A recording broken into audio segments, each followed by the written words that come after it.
வணக்கம். ஒவ்வொரு வாரமும் சனிக்கிழமை விக்ரமாதித்யன் கதை நம் சேனலில் போடப்படும். அனைவரும் பார்க்கும்படி கேட்டுக்கொள்கிறேன். மறுநாள் போஜராஜன் தன்னை நன்றாக அலங்கரித்து கொண்டு நவரத்ன சிம்மாசனம் இருந்த கொலுமண்டபம் வந்தார்.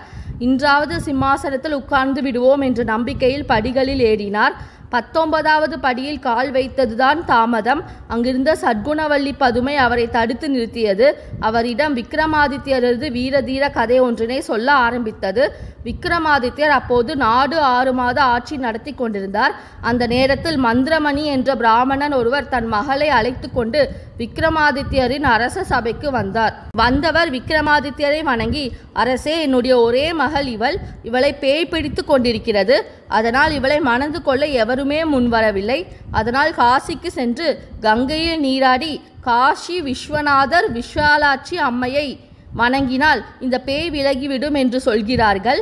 எனக்கு வயதாகி விட்ட காரணத்தால் துணை எதுவும் இல்லாமல் நெடுதூரம் செல்வது இயலாத காரியம்.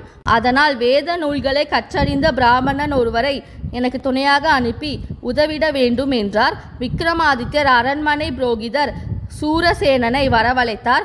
அவரிடம் மந்திரமணி கூறிய விவரத்தை கூறி துணையாக அவர்களோடு போய் வருமாறு அனுப்பி வைத்தார். அரண்மனை புரோகிதரும் மந்திரமணி என்ற புரோகிதருடன் சென்று வேண்டிய உதவிகளை செய்ய புறப்பட்டார். காசிக்கு சென்றனர்.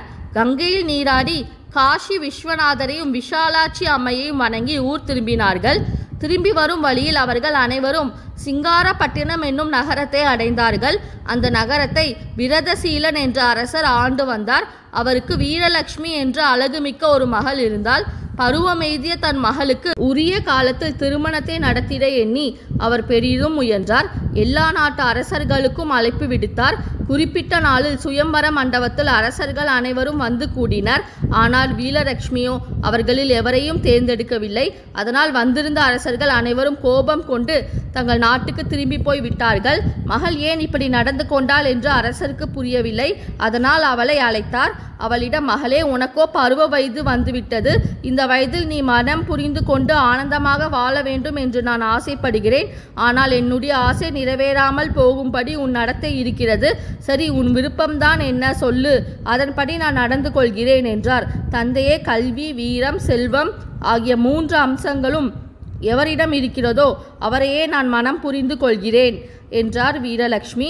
மகள் விரும்பியபடியான அத்தனை அம்சங்களும் பொருந்திய மணமகனை தேடி பார்க்கும்படி பல பகுதிகளுக்கும் தூதர்களை அனுப்பினார் அரசர் விரதசீலன். தேடி சென்றவர்களால் அத்தனை அம்சங்களும் பொருந்திய மணமகனை கண்டுபிடிக்க முடியவில்லை. மணமகன் தேடும் படலம் இப்படி போய்கொண்டிருக்க மன்னன் ஒரு புதிய முயற்சியில் இறங்கினார். கொப்பரை நிறைய எண்ணெயை ஊற்றி கொதிக்க வைத்து அந்த எண்ணெய் கொப்பரையில் யார் மூழ்கி வெளிவருகிறார்களோ அவர்கள் எக்குலத்தை சேர்ந்தவர்களாக இருந்தாலும் அவருக்கே தன் மகளை மனம் செய்து வைப்பதோடு இந்த பட்டினத்துக்கு முடிசூட்டி வைப்பதாக அறிவிப்பு செய்தார். அரசரின் அறிவிப்புப்படி நகரத்தில் இருந்த கோயில் ஒன்றின் எதிரில் பெரிய கொப்பரையில் எப்போதும் எண்ணெய் கொதித்து கொண்டே இருந்தது. ஆனால் அதில் மூழ்கி எழுந்து வரக்கூடிய ஆண்மகன் எவருமே வரவில்லை. காசியிலிருந்து திரும்பி வந்து கொண்டிருந்த புரோகிதன் சூரசேனன் தன்னுடன் வந்திருந்த மந்திரமணியையும் அவருடைய மகளையும் அங்கே ஒரு விடுதியில் தங்க செய்தார். பின்னர் தான் மட்டும் உஜ்ஜயினி மகாகாலிபுரம் வந்து விக்ரமாதித்யரிடம் தான் கண்ட விவரத்தை கூறினார். அரண்மனை புரோகிதர் கூறியதை கேட்ட விக்ரமாதித்யர் வியப்படைந்தார்.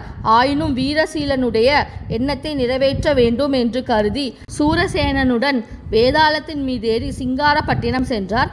அங்கே விடுதியில் தங்கியிருந்த மந்திரமணியையும் அவருடைய மகளையும் கண்டு விசாரித்துவிட்டு இரவு அந்த விடுதியிலேயே தங்கியிருந்தார். மறுநாள் காலை எழுந்து கோவிலுக்கு சென்று வணங்கி காளி தேவியையும் தியானித்து கொண்டு கொதித்து கொண்டிருந்த கொப்பரையில் மூழ்கி காளி தேவியின் அருளால் எந்தவித துன்பமும் இன்றி வெற்றி பெற்றார். அந்த நிகழ்ச்சியை கண்ட மக்கள் மகிழ்ச்சியில் ஆரவாரம் செய்தனர். செய்தி அறிந்த அரசர் விரதசீலன் தன் மகள் வீரலட்சுமியை அழைத்து கொண்டு விரைந்து அங்கே வந்து விக்ரமாதித்யரை வணங்கி உபசரித்து தான் அறிவித்தபடி தன் மகளையும் ராஜ்யத்தையும் ஏற்றுக்கொள்ள வேண்டினார். விக்ரமாதித்யர் அரசகுமாரி வீரலட்சுமியை மட்டும் ஏற்றுக்கொண்டார்.